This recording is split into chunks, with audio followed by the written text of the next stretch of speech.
أعوذ بالله من الشيطان الرجيم بسم الله الرحمن الرحيم ومنهم أميون لا يعلمون الكتاب إلا أماني وإن هم إلا يظنون فويل للذين يكتبون الكتاب بأيديهم ثم يقولون هذا من عند الله ليشتروا به ثمنا قليلا فويل لهم مما كتبت أيديهم وويل لهم مما يكسبون وقالوا لن تمسنا النار إلا أياما معدودة قل أتخذتم عند الله عهدا فلن يخلف الله عهده أم تقولون على الله ما لا تعلمون بلى من كسب سيئة وأحاطت به خطيئته وأولئك أصحاب النار هم فيها خالدون. سورہ بقرہ پہلا پارہ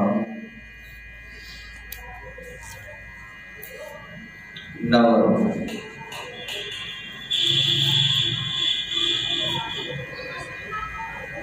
وَمِنْهُمْ أُمِّيُّونَ لَا يَعْلَمُونَ الْكِتَابَ إِلَّا أَمَانِيَّ، اور انہی میں سے بعض ان پڑھ ایسے ہیں جو نہیں جانتے ہیں کتاب. إِلَّا أَمَانِيَّ، مگر کچھ باتیں. وَإِنْهُمْ إِلَّا يَظُنُّونَ، اور نہیں ہے وہ مگر گمان. فویل للذین یکتبون الکتاب بأیدیہم، بس خرابی ہے، ہلاکت ہے ان لوگوں کے لیے جو لکھتے ہیں کتاب کو اپنے ہاتھوں سے. ثم یقولون ھذا من عند اللہ، پھر کہتے ہیں یہ اللہ کی جانب سے. لیشتروا بہ ثمنا قلیلا، تاکہ خریدیں اس کے ذریعے سے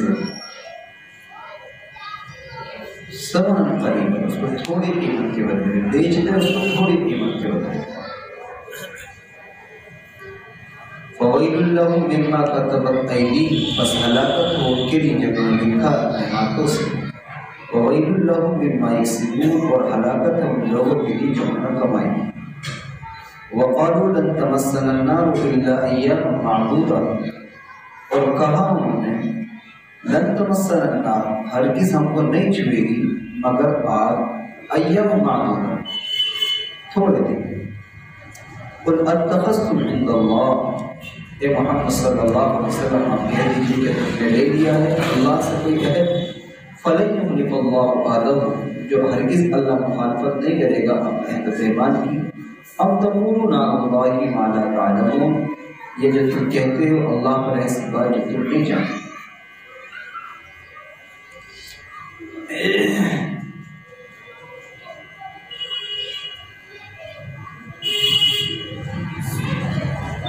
اللہ تبارک و تعالی نے قرآن مقدس کی ان آیت کریمہ کے اندر جو تلاوت کی گئی ہے اپنے بندوں کو بہت اہم باتوں کا پیغام.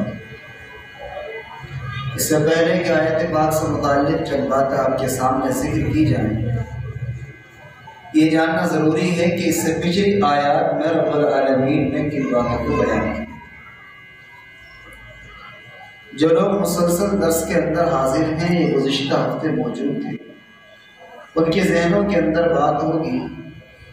بات چل رہی تھی یہود و نصارہ اور منافقین. قرآن مقدس نے ان کی اس کیفیت کو بیان کیا تھا جب یہود و نصارہ اور منافقین حضور پاک علیہ السلام کی مجلس میں آ کر کے بیٹھ گئے تو وہ آپ صلی اللہ علیہ وسلم سے بعض باتوں کی تصدیق کر دیا. بعض باتیں وہ تھی جن کی تصدیق وہ کر دیا کرتی تھی. یعنی آپ صلی اللہ علیہ وسلم اور صحابہ اکرام کے درمیان جب وہ بیٹھتے تھے تو اس دوران گفتگو کبھی کبھی کوئی بات ایسی آ جاتی اور کبھی کبھی کوئی موقع ایسا آ جاتا بات پر کہ وہ یہ کہہ دیتے کہ یہ والی بات تو تورات کے اندر بھی موجود ہے. حالانکہ یہود نے تو یہ پلاننگ بنائی تھی کہ محمد صلی اللہ علیہ وسلم کا بالکل انکار کرنا ہے، بائیکاٹ کرنا، اور یہ کہنا ہے کہ تمہارا کوئی تذکرہ ہماری کتاب کے اندر نہیں۔ سمجھانا چاہ رہا ہوں آپ لوگوں،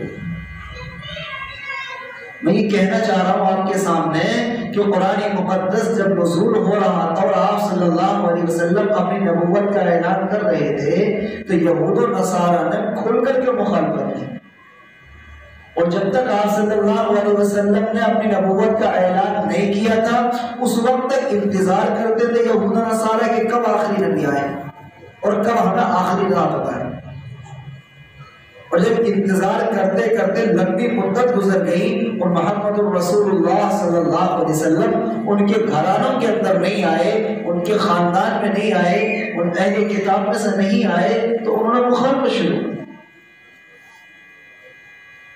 اور تورات تو اس درجے کا پڑھا تھا، انہوں نے ایسا پڑھا تھا تورات کو جو کہتا ہے قرآن مقدس اپنی زبان میں کہ یعرفون کما یعرفون ابناءہم، وہ ایسے پہچانتے تھے محمد صلی اللہ علیہ وسلم جیسے باپ اپنے بیٹے کو پہچانتے تھے، یعنی ان کی واضح طور پر بالکل آپ کی زبان سے نکلنے والے جملے کیسے ہوں گے، آپ چلتے کیسے ہوں گے، آپ کا سینہ کیسا ہوگا، آپ کی پیشانی کتنی چوڑی ہوگی، سینہ کتنا چوڑا ہوگا، آپ بات جب کریں گے تو کیسے کریں گے، نماز پڑھیں گے تو کیسے پڑھیں گے، بالکل ایک ایک بات تورات کے اندر محمد رسول اللہ صلی اللہ علیہ وسلم کے اندر لکھی۔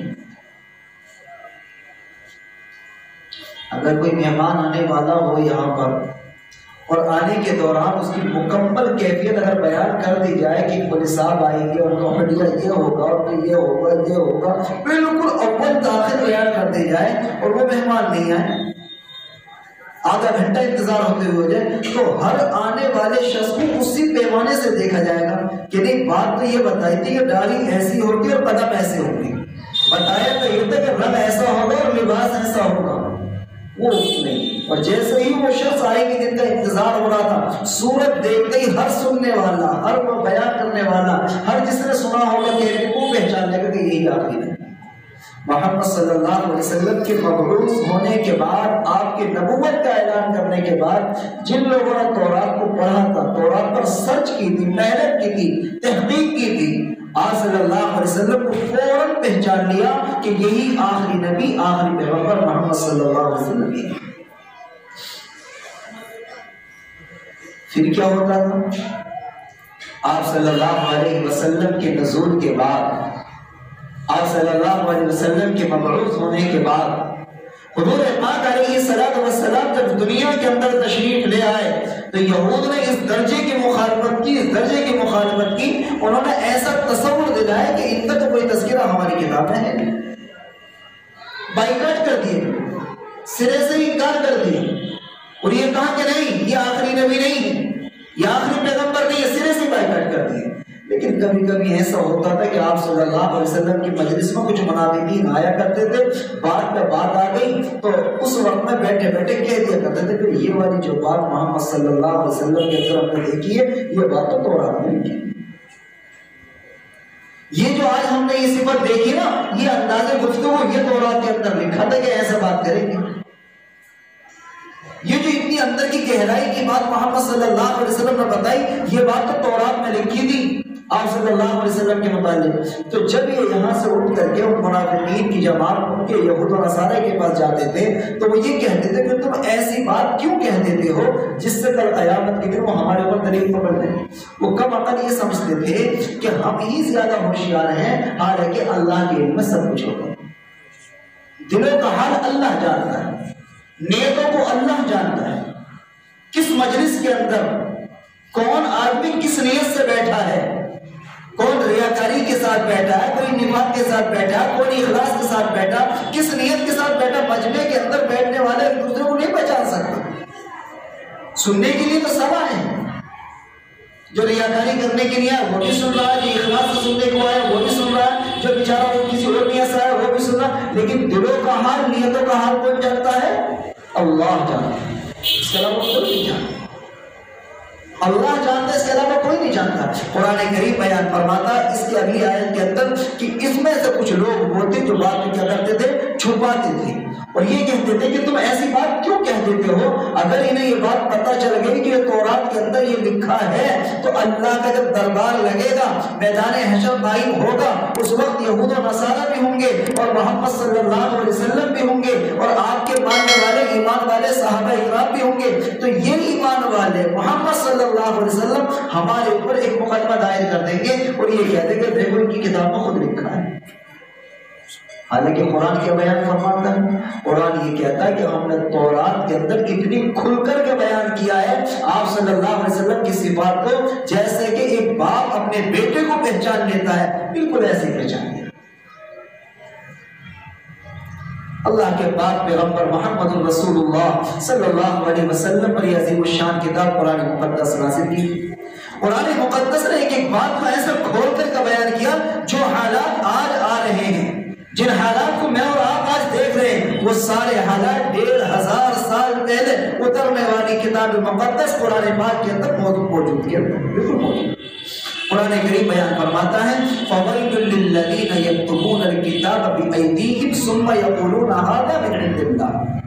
ہلاکت ان لوگوں کی جو لکھتے ہیں کتاب کو اپنے ہاتھوں سے، ثم یقولون، پھر یہ کہتے تھے کہ ھذا من عند اللہ، یہ اللہ کی طرف سے، لیشتروا به ثمنا قلیلا، تاکہ اس پر تھوڑی قیمت حاصل کر لیں۔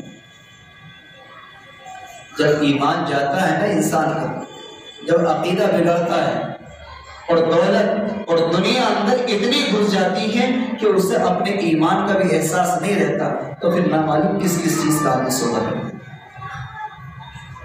اللہ کے پاک پیغمبر محمد رسول اللہ صلی اللہ علیہ وسلم نے اپنے مبارک دور کے اندر ایک بات ارشاد فرمائی۔ کیا فرمایا تھا محمد رسول اللہ صلی اللہ علیہ وسلم نے؟ یہ فرمایا تھا کہ ایک زمانہ ایسا آئے گا کہ آدمی صبح میں مومن ہوگا اور شام تک اپنے ایمان کا سودا کر چکا ہوگا، شام کو ایمان پر ہوگا اور صبح ہوتے ہوتے اپنے ایمان کا سودا کر چکا ہوگا۔ کسی کے بارے میں یہ نہیں کہا جا سکتا ہوگا اس ایسے فطروں کے دور کے اندر کہ کون مومن اور کون غیر مومن، کون کب بھی گیا، کچھ نہیں پتا ہوگا۔ بظاہر حلیہ یہ ہوگا کہ ایمان والا ہے، لیکن کون کب بھی جائے کچھ نہیں پتا ہوگا، ذرا برابر ایسا حال۔ فطروں کا زمانہ جب شروع ہوگا، قیامت کی نشانی جب آئے گی، قیامت جب بالکل قریب آ جائے گی، فتنہ عام ہو جائے گا، بے حیائی عام ہو جائے گی، ماں باپ کی نافرمانیاں ہوں گی۔ حضور پاک علیہ الصلوۃ والسلام نے فرمایا کہ جب زمانہ اتنے بگاڑ کی طرف آ جائے اور حالات اتنے بگڑ جائیں اور دور اتنا خراب آ جائے کہ لوگ اپنے ایمان کا سودا کرنے لگے، تو فرمایا کہ تم میں بہترین شخص وہ ہوگا اور تم میں اعلیٰ درجے کا ایمان والا وہ ہوگا جو اپنے آپ کو زمانے کی روش سے جتنا اپنے آپ کو پیچھے کھینچے۔ زمانے کی روش بڑے بگاڑ کی طرف جائے گی، نوجوان بگڑیں گے، نوجوان بچے بگڑیں گے، بچیاں بگڑیں گے، عورتوں میں بگاڑ آئے گا، بوڑھوں میں بگاڑ آئے گا، جوانوں میں بگاڑ آئے گا، پوری بستیوں کے اندر کوئی ایک اللہ کا بندہ اگر دین کے مطابق زندگی گزارنے والا ہوگا، سنت کے مطابق لباس پہنے گا، سنت کے مطابق چہرہ رکھے گا، سنت کے مطابق کھائے گا اور پیے گا اور سنت کی دعوت دے گا اور سنت کے مطابق زندگی گزارے گا، تو لوگ اس کو تعجب کی نگاہ سے دیکھیں گے، یہ تو عجیب جنون پیدا ہو گیا، عجیب مجنون اور پاگل آدمی ہو گیا، اسے کیا پتا دنیا داری جسے کہتے ہیں، اصل ہوشیار تو ہم ہیں۔ بال کٹیں گے تو غیروں کے طریقے پر، چہرہ ہوگا تو غیروں کے طریقے پر، لباس ہوگا تو غیروں کے طریقے پر، جو بال غیروں کے طریقے پر یورپی کلچر کے مطابق اپنے بالوں کو کٹا لے، اپنی داڑھی کو منڈا دے، تہذیب ایسی لے آئے جو یورپ نے دی، زندگی کے اندر ایسا نظام لے کر گئے، اس کو سمجھائے گا سب بھلا آدمی کے پوچھئے گا کیا، وہ تو بڑا مائنڈر بڑا ہوشیار آدمی ہے۔ ذرا جس کے بعد ایسے ہوں کہ محمد رسول اللہ صلی اللہ علیہ وسلم کی سنت سے میر کھاتے ہیں، جس کی زندگی کے اندر یہ ساری چیزیں ہوں، اس کو یہ کہا جائے کہ یہ تو دقیانوس آدمی ہے، پرانے زمانے کی چال لیے پڑتا، اسے کیا پتا زمانہ کہاں پہنچ گیا۔ اور یوں کہا جاتا ہے آج کے زمانے میں انہیں کیا پتا مسجد کے مولویوں کو، انہیں کیا پتا، انہیں تو صبح سے شام تک کھانے اور پینے کی تمنا ہوتی ہے، باقی دنیا تو چاند پر پہنچ گئی، یہ مسجد کے اندر سر۔ اور بعض لوگوں کو تو یہاں تک کہتے ہوئے سنا، خالی نماز پڑھنے سے ہو کیا رہا، خالی نماز پڑھنے سے کیا ہو رہا۔ یقین جانیے گا حضور پاک علیہ الصلوۃ والسلام جس زمانے کے اندر آئے تھے، اپنے مبارک زمانے میں اللہ کے پاک پیغمبر نے یہ بات کہی تھی کہ الصلاۃ سلاح المؤمنین، مسلمانوں سنو، ایمان والوں سنو، مومنوں کے لیے ہتھیار نماز ہے۔ جس دن نماز چھوٹے گی ہتھیار تمہارے ہاتھ سے چھوٹ جائے گا، تم کچھ نہیں کر سکتے، اور اگر تم نمازی ہوگے تو یاد رکھنا اللہ سے اپنے بڑے بڑے مسائل حل کرا دیں گے۔ الصلاۃ سلاح المؤمنین، نماز مومن کا ہتھیار ہے۔ عجیب بگاڑ آیا ہے پورے معاشرے میں۔ میں بات قرآن مقدس کے حوالے سے آپ کے سامنے بات کرنا چاہتا ہوں۔ ایسا بگاڑ بچیوں کے اندر بگاڑ، جس بچی کے اندر جتنی بے حیائی ہو، جتنا اوڈیانیت ہو، جتنا ننگا لباس ہو، جتنا چست لباس پہنا جائے گا، اسی کو کیا بہت زیادہ ماڈرن زمانے کی لڑکی کہا جائے گا۔ اور جو ذرا اپنے آپ کو سینے کو دبا کر کے، اپنے جسم کو جھکا کر کے ذرا پردے کے اندر رہ لے، اپنے آپ کو ذرا نیچے کو نگاہ جھکا لے، اس کو تو کہا جائے گا اس سے کیا پتہ دنیا میں ہو کیا ہے، ان کے پاس میں ہے کیا چیز پہننے کے لیے، انہیں تو یہی پہننے کو ملا، نہیں ملا تو اس وجہ سے کہتے ہیں نہیں میرے بزرگوں بات یہ نہیں ہے۔ اللہ کے پاک پیغمبر نے یہ بات ارشاد فرمائی کہ الحیاء شعبۃ من الایمان، حیا ایمان کا ایک شعبہ ہے۔ اذا فاتك الحیاء فافعل ما شئت، جس کی حیا ختم ہو جائے، جس کے اندر سے شرم ختم ہو جائے، اس کا کوئی ایمان نہیں ہوا کرتا ہے۔ حیا بہت بڑی چیز ہوتی ہے، اور جب انسان کو حیا آتی ہے اس کی نگاہوں میں بھی حیا ہوتی ہے، اس کی زبان کے جملوں میں بھی حیا ہوتی ہے، اس کے چال چلن میں بھی حیا ہوتی ہے، اس کی ملاقاتوں میں بھی حیا ہوتی ہے۔ یہ بے حیائی نہیں ہے چوراہوں پہ کھڑے ہو جائے ٹھٹے لگانے، یہ بے حیائی نہیں ہے رات کو 11 بجے تک لنٹروں پر سڑکوں کے کنارے کھڑے رہے، یہ بے حیائی نہیں ہے۔ صبح کے وقت پر چوراہوں پر کھڑے ہو جائے نوجوان لڑکے، جس وقت میں بچے تعلیم کے لیے جاتی، بے حیائی نہیں ہے، یقیناً بے حیائی ہے۔ لیکن مسئلہ صرف اتنا کہ شیطان نے ایسے دور ڈالا ہماری زندگی کے اندر، ایسا مزاج ڈالا کہ ہماری بے حیائی ختم ہو گئی ہے۔ ہم بے حیائی اس کو سمجھتے ہیں کہ ذرا بالکل ننگا لباس ہو جائے اور یہ بڑی بے حیا ہے، یہ بے حیائی ہے۔ اللہ کے نبی علیہ الصلوۃ والسلام نے ارشاد فرمایا کہ بے حیائی اور تقویٰ دونوں کو ذرا ملا کے دیکھا کرو، جس کے اندر حیا جتنی زیادہ ہوگی اتنا ہی اس کے اندر تقویٰ ہوگا، اور جس کے اندر کیا بے حیائی جتنی ہوگی اتنا ہی وہ انسان تقوی سے باہر ہوگا۔ اللہ کے پاک پیغمبر نے مجھے اور آپ کو یہ ساری تعلیمات قرآن کریم بیان فرماتا ہے کہ فَوَيْلٌ لِّلَّذِينَ يَكْتُبُونَ الْكِتَابَ بِأَيْدِيهِمْ، جب بنی اسرائیل کے اندر بگاڑ آیا تو ایک دم نہیں آ گیا سب کچھ ایک دم خراب نہیں ہو گیا۔ جب دین زندگی سے نکلتا تو آہستہ آہستہ نکلتا ہے۔ جب زندگی کے اندر بگاڑ آتا تو ایک دم سے بگاڑ نہیں آتا، ایک دم سے آدمی ننگا نہیں ہو جاتا۔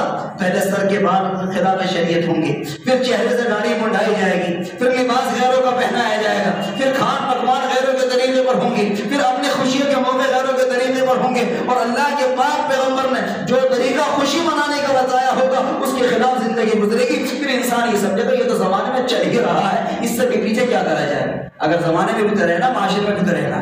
میرے بزرگوں ساری زندگی معاشرے میں نہیں رہنا ہے، ساری زندگی یہاں نہیں رہنا، ایک دن اللہ کے سامنے جانا ہے، ایک دن اپنی قبر میں سونا ہے، اس اندھیری کوٹری کو اجالے میں رکھنا ہے۔ اگر ہم یہ چاہتے کہ وہ اندھیری کوٹری، وہ مٹی کا گھر، وہ کیڑے مکوڑوں کا گھر جو ہمارا اصلی گھر ہے، ہمیں نہیں پتہ کہ کتنے زمانے تک قبر میں رہنا پڑے، یاد رکھیے گا اگر ہم نے اپنی زندگی کو اسی بے حیائی کے ساتھ گزارا، اسی منمانی کے ساتھ گزارا، تو یاد رکھنا وہ قبر کی اندھیری رہ جائے گی، اس میں روشنی نہیں آ سکتی۔ اللہ کے رسول علیہ الصلوۃ والسلام نے فرمایا اگر قبر کو روشن کرنا چاہتے ہو تو اسی تعلیم کو زندگی کے اندر لے کر کہو۔ میرے آقا نے یہ فرمایا کہ نماز قبر کی روشنی ہے، قبر کا نور ہے۔ جو انسان نمازی ہوتا ہے، چاہے وہ جوان مرد ہو یا عورت، بوڑھا مرد ہو یا عورت، چاہے جو ہو، فرمایا کہ اس کی قبر کو منور کر دیا جاتا ہے اگر وہ کیا ہے، نمازی انسان ہے۔ الصلاۃ معراج المؤمنین، نماز مومن کی معراج ہے، نماز مومن کی معراج۔ تو قرآن کریم بیان فرماتا ہے کہ زندگی کے اندر سے جب حیا نکلتی ہے، زندگی کے اندر جب بگاڑ آتا ہے تو انسان اپنے ایمان کا بھی سودا کر دیتا، اسے احساس تک نہیں ہے۔ بنی اسرائیل کے اندر یہی تو بگاڑ آیا تھا، ایک دم نہیں آ گیا تھا۔ جب ان کے اندر بگاڑ آیا تو اتنا بگاڑ آیا کہ انہوں نے تورات کو بدلنا شروع کر دیا، جو اللہ کی پاک کتاب تھی، اللہ کی بڑی کتاب ہے۔ تورات، انجیل، زبور، قرآن مقدس بنی اسرائیل کے پاس میں، یعنی یہود کے پاس میں اللہ تبارک و تعالیٰ نے موسیٰ علیہ السلام پر تورات اتاری تھی، جو یہود کے پاس میں تھی، انہوں نے تحریف کرنا شروع کر دی، مسائل بدلنا شروع کر دی۔ آج یہی ہو رہا، کتنی جگہ پر تحریف ہوتی ہے، رحمان و حدیث آپ نہیں سمجھتے، کیونکہ کبھی حدیث سے زیادہ مطالعہ نہیں ہے، تاریخ سے مطالعہ نہیں ہے، قرآن کے اوپر ترجمے پر نگاہ نہیں ہے، قرآن کے اوپر تدبر نہیں کرتے، تفکر نہیں کرتے، قرآن کو پڑھتے نہیں، سنتے نہیں، دیکھتے نہیں، کبھی قرآن سے جڑتے بھی پتہ بھی نہیں چلتا ہے۔ کتنی تحریف یہ تو اللہ کے پاک کلام کی بات ہے کہ اللہ نے خود بیان فرمایا کہ اِنَّا نَحْنُ نَزَّلْنَا الذِّكْرَ وَإِنَّا لَهُ لَحَافِظُونَ، ہم نے ہی اس قرآن کو نازل کیا ہے اور ہم اس کی حفاظت کرنے والے ہیں۔ جس دن سے قرآن اترا اس دن سے اپنی جگہ پر بالکل ایسے ہی، ایک نقطے کا فرق نہیں، ایک زیر زبر کا فرق نہیں۔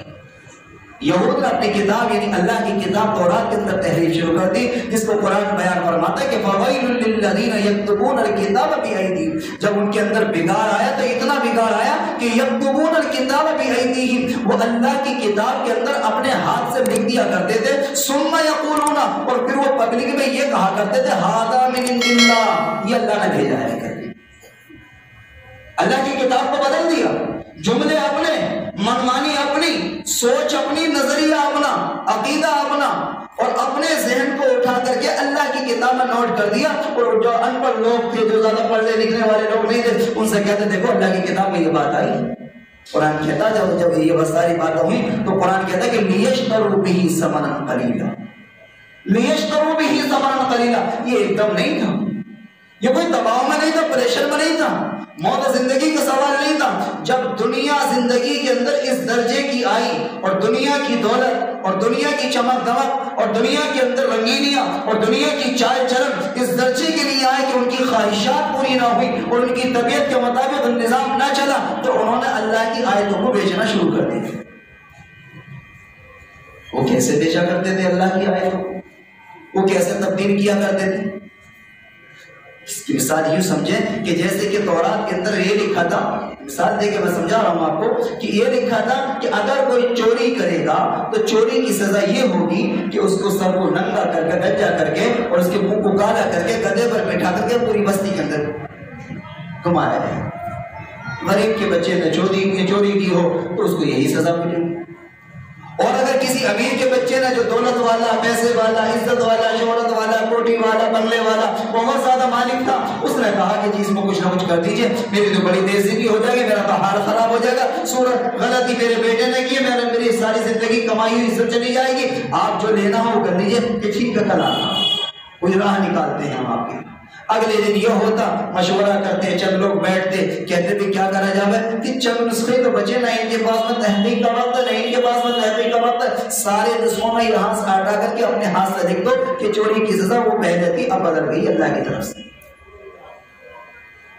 کہ اب کیا ہے کہ بس توبہ کمرے کونے میں بیٹھ کر کے بس یہ چوری کی سزا پوری ہو جائے۔ جیسے کہ آج کے زمانے میں کیا ہے، ہمارے اسلام کے اندر چوری کی کیا سزا ہے؟ اللہ نے خود فرمایا کہ السارق والسارقۃ فاقطعوا ایدیہما، کہ چور اور چورنی کے ہاتھ کاٹ دیے جائیں۔ اب ظاہر سی بات ہے اگر کسی کا اچھا خاصا ٹھیک ٹھاک ہاتھ ہو اور کوئی پریشانی نہ ہو اور اس کا ہاتھ کٹ جائے، اس کے دوست بھی پوچھیں گے، محلے والے پوچھیں گے، رشتے دار پوچھیں گے، اور تمام جگہ جہاں جہاں اس کی عزت ہوگی، کیا ہو گیا آپ کے ہاتھ میں کوئی بیماری ہو گئی تھی؟ کل تو ٹھیک تھے آپ، پرسوں تو ٹھیک تھے آپ، 2 مہینے پہلے تو ٹھیک تھے، کیا ہو گیا ہاتھ میں؟ وہ کیسے کہہ کہ میں نے چوری کر دی؟ کہا کہ ٹھیک ہے تمہاری چوری کی سزا یہ ہے، اگر تم کچھ دے دو گے تو تم ایک کونے میں بیٹھ کے توبہ کر لو، تمہارے اوپر کوئی فتویٰ نہیں لگے گا۔ یہ اس زمانے کی بات بیان کر رہا ہوں جو کتاب کے اندر تبدیل کیا کرتے تھے۔ قرآن بیان فرماتے کہ لیشتروا بہ ثمنا قلیلا، وہ اپنے ہاتھ سے اللہ کی کتاب کے اندر تبدیلی پیدا کرتے اور پھر یہ کہا کرتے تھے کہ یہ اللہ کی طرف سے ہے۔ فویل لہم مما کتبت ایدیہم، اللہ فرماتے کہ ہلاک ہو جائے ان کے ہاتھ جن ہاتھوں سے انہوں نے لکھا ہے۔ اللہ کے یہاں بہت بڑا جرم ہے، اللہ کے یہاں بہت بڑا جرم ہے کہ اللہ کی کتاب کو بدل دینا، اللہ کی کتاب کے اندر تحریف پیدا کر دینا، اللہ کے نظام کے اندر دخل اندازی کر دینا۔ 2 چیزیں ہوتی ہیں میرے بزرگوں، یہاں پر بیٹھ جب بات آ گئی تو سمجھ لیں۔ کبھی آپ یہ سمجھے کہ 1500 سال پہلے کی سنا رہے، بنی اسرائیل کی سنا رہے، میں اپنی اور آپ کی بھی سنا رہا ہوں جو آج کے حالات ہیں۔ 2 چیزیں ہوتی ہیں، میں خواتین کو بھی بالخصوص مخاطب کرنا چاہتا ہوں، اپنے نوجوان ساتھی کو مخاطب کرنا چاہتا ہوں۔ ایک ہوتا ہے نماز کا چھوٹ جانا، ایک ہوتا ہے نماز کا چھوڑ دینا، ایک ہوتا ہے نماز کا انکار کر دینا۔ دونوں میں فرق ہے تینوں۔ نماز چھوٹ گئی مجرم یہ بھی ہے، نماز چھوڑ دی مجرم یہ بھی ہے، نماز کا بالکل سرے سے انکار کر دیا یہ بڑا مجرم۔ نماز چھوٹ گئی، سوتا رہ گیا، سفر میں تھا، وقت نہ مل سکا، رات کا اندھیرا تھا، کڑکے کی سردی تھی، بڑی مشکل سے اگر نماز پڑھتا تو اور وقت لیٹ ہو جاتا۔ میں نے سوچا گھر جا کر کے نماز پڑھوں گا، گھر جا کے ایسا مصروف ہوا کہ ذہن سے بات نکل گئی کہ میری نماز چھوٹ ہوئی۔ میں تو نماز کا بڑا پابند آدمی تھا، رات کے 11-12 بجے پہنچا، کھانا کھایا، تھکا ہارا تھا، لیٹ گیا، رات میں آنکھ نہ کھل سکی، بھول گیا نماز پڑھنا۔